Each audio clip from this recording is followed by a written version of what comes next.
यह भी एक फैक्ट है कि 2018 में राजस्थान, मध्य प्रदेश और छत्तीसगढ़ में हुए विधानसभा चुनाव में कांग्रेस को जीत मिली। लेकिन कुछ महीने बाद जब लोकसभा चुनाव हुए, केंद्र की सरकार बनाने की बात हुई तो प्रधानमंत्री मोदी बड़ा फैक्टर बन गए। राजस्थान में सरकार बनाने वाली कांग्रेस लोकसभा चुनाव में 0 पर सिमट गई। राज्य की 25 की 25 लोकसभा सीटें बीजेपी ने जीती।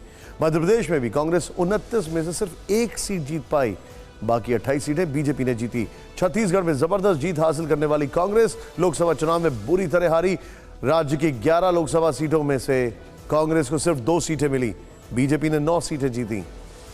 इसी तरह 2019 के लोकसभा चुनाव में राजस्थान, मध्य प्रदेश और छत्तीसगढ़ की 65 सीटों में से कांग्रेस सिर्फ 3 सीट जीत पाई।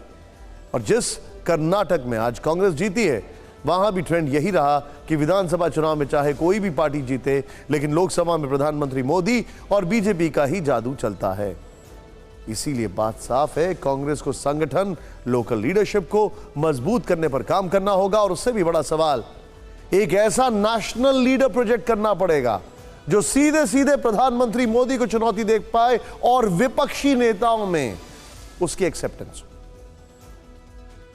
हमने राजस्थान, मध्य प्रदेश और छत्तीसगढ़ की बात की, लेकिन इस साल के आखिर में तेलंगाना में भी विधानसभा चुनाव होने हैं। दिलचस्प और कठिन लड़ाई तेलंगाना में देखने को मिल सकती है।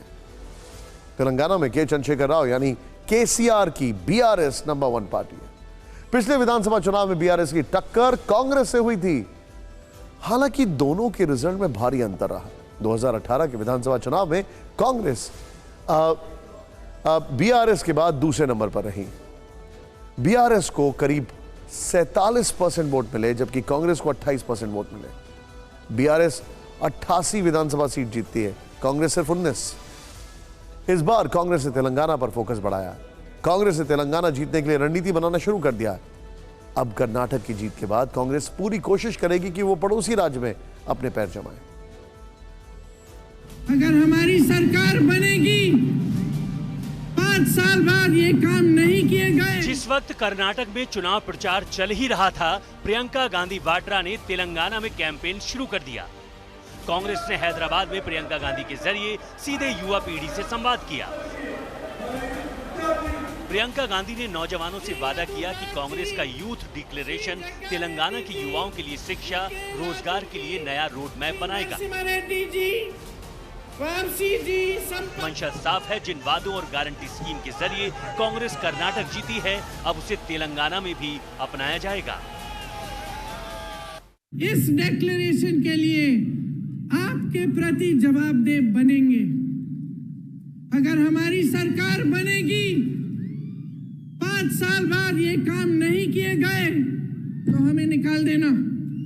कांग्रेस का फोकस पूरे दक्षिण भारत पर है, इसलिए कांग्रेस ने भारत जोड़ो यात्रा की शुरुआत दक्षिण से की।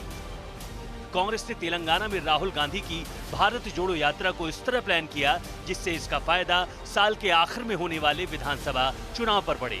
राहुल गांधी की भारत जोड़ो यात्रा तेलंगाना में 12 दिन रही। इस दौरान राहुल गांधी ने 375 किलोमीटर की यात्रा की। वो 7 लोकसभा और 19 विधानसभा सीटों से होकर गुजरे।